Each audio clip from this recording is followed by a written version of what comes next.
안녕하세요. 맥키네시 투자클럽입니다. HLB 리보세라니 병용요법 간암치료제가 경제성을 입증했다는 부분들이 영국의 이제 의학저널입니다.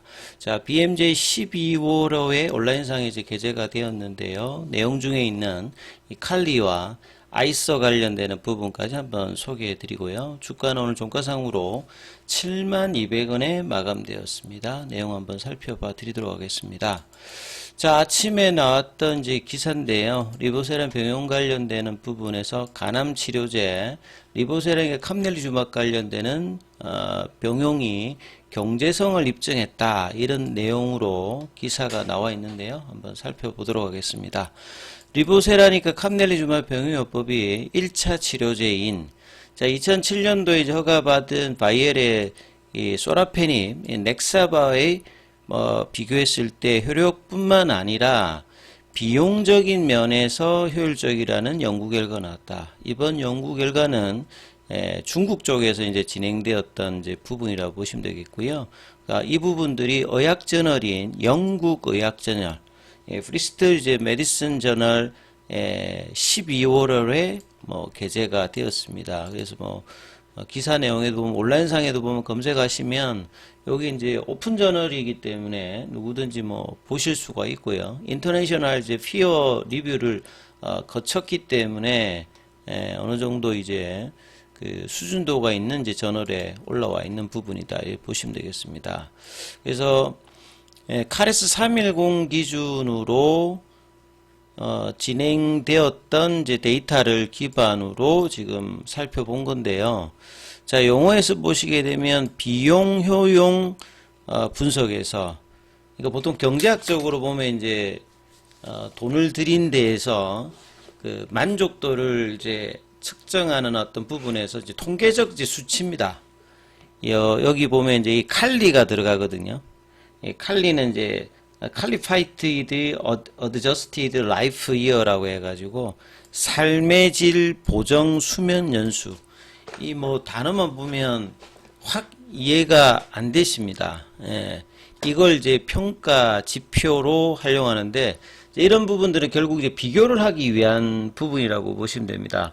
예를 들어서 이제 여기에 나와 있듯이 리보세린과 캄넬리주밥을 썼을 때와 넥사바를 이제 썼을 때 이제 평가를 하기 위해서 여기 보면 이제 삶의 질적, 양적 측면을 보는데 질적이라고 하는 말은 어떤 약을 썼을 때 이제 어느 정도 이제 수치가 나오게 됩니다. 수치가 나오게 되고 이걸 통해서 이제 양적으로 나오는 어떤 이제 기간이 있잖아요. 이걸 이제 곱하면 칼리가 나오거든요.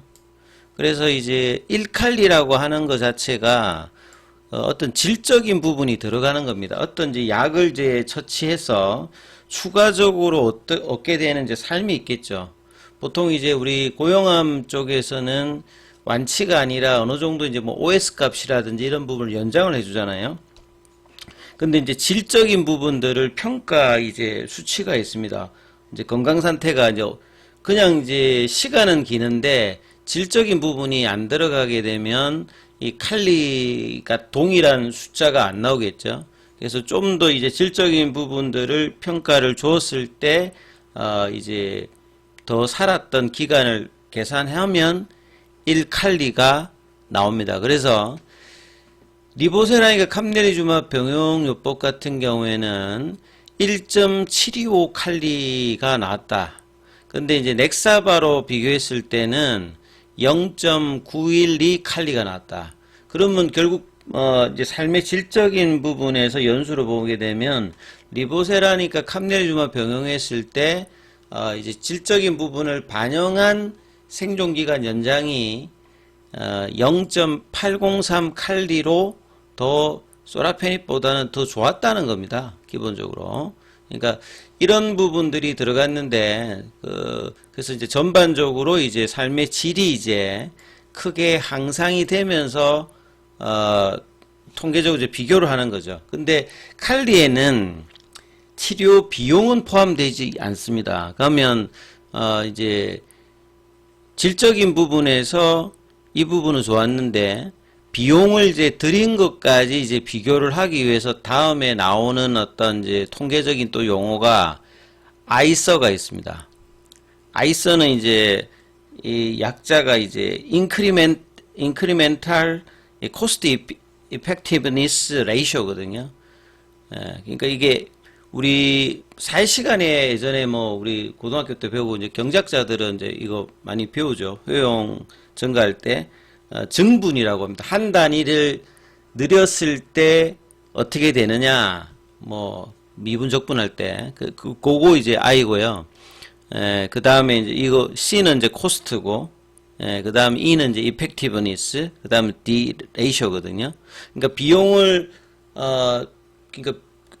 약값을 들어가는 비용을 이제 감안해서 이제 보는 겁니다. 그러니까 이거는 이제 보통 보험 적용을 했을 때 이제 아무리 이제 효과가 좋아도 이 약에 들어가서 비용이 너무 이제 가다하게 되면 우리 국내에도 보면 제가 이제 자료를 한번 가져보면 이 약제별로 해가지고 비용 효과성 평가 지표 아이서를 기준으로 해서 여기 단위가 보면 칼리거든요.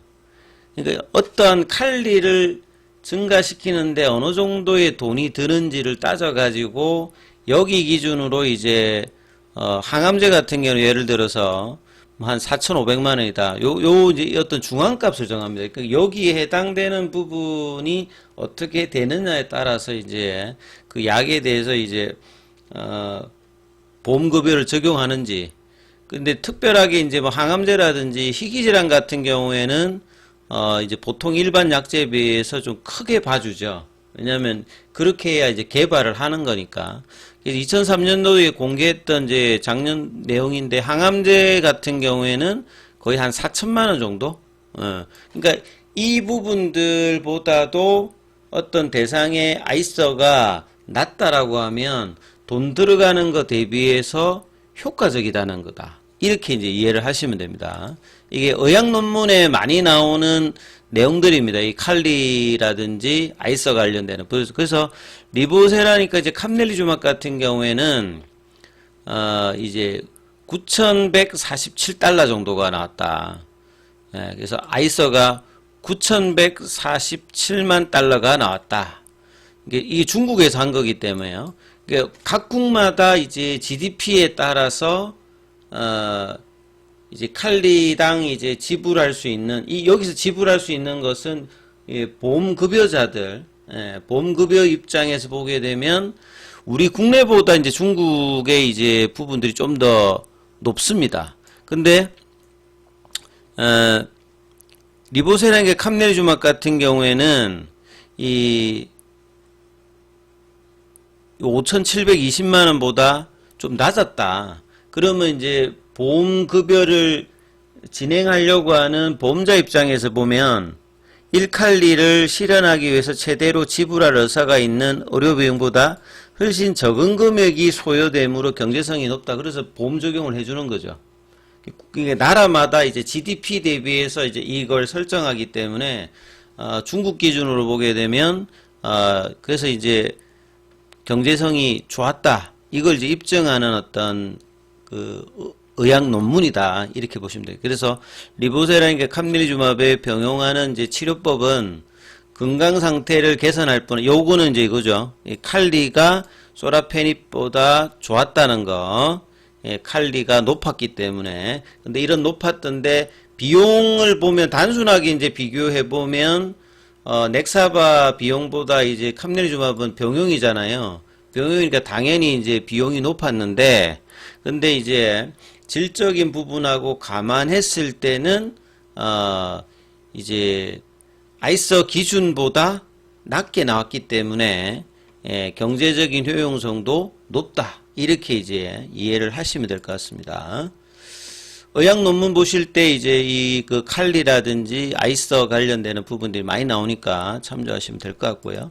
자, 오늘 항서제약 같은 경우에는 자, 홍콩의 이제 2차 상장 이후부터는 주가가 계속 이제 좀 부진한 흐름인데 오늘도 그냥 약보합세 흐름이고요. 그래서 지금 단기 이평선 밑단에서 계속 이제 형성을 해주고 있습니다. 오늘 뭐 공매도 쪽에서는 4,026주 정도. 그 다음에 순보유 잔고는 이번 주 화요일 기준으로 보시게 되면 280만 주대로.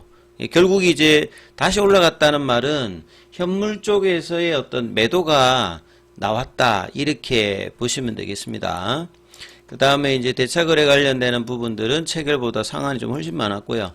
차트 흐름에서 보면 오늘은 이제 코스닥 전체적으로 다시 또 미국의 FOMC에서 매파적인 이제 금리는 인하를 했습니다만 내년도 한 4번, 3번 정도의 금리 인하가 있을 걸로 예상되다가 한 2번 정도가 될 것 같다. 이것 때문에 또 국내 증시가 다시 좀 빠졌거든요. 근데 이제 HLB 같은 경우는 상대적으로 시장 대비해서는 좀 선전을 했다. 양봉은 아니었지만. 그래서 72,000원이면 피보나치 이제 추세 가격인 71,000원대에서 살짝 조금 밑으로 내려왔던 부분이죠. 그리고 이제 볼린저 밴드 하단에서는 조금 이제 지지는 여전히 되고 있습니다만 양봉을 일단 만들지는 못했습니다. 장중에 이제 분봉 흐름 자체가 갭다운해서 71,000원대 회복을 아침에 한번 시도했다가 빠졌다가 장중에 70,000원 밑으로 내려갔다가 다시 한번 시도하다가 이제 종가는 72,000원 정도. 그리고 시간에는 변함이 없었고요.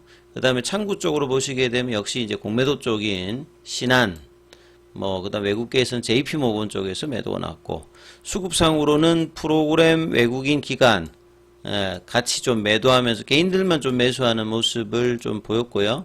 그 다음에 이제 외국인들 입장에서 보면 52억 정도 매도를 했고, 그 다음에 이제 프로그램 쪽에서 매도. 그래서 이제 약세는 나왔습니다만 시장 대비해서는 좀 양호한 이런 흐름에서 지지 흐름을 계속 유지해주고 있기 때문에 내일 이제 양봉으로 다시 돌리는 흐름을 나오는지 여부를 좀 체크하시면서 흐름 보시기 바라겠습니다.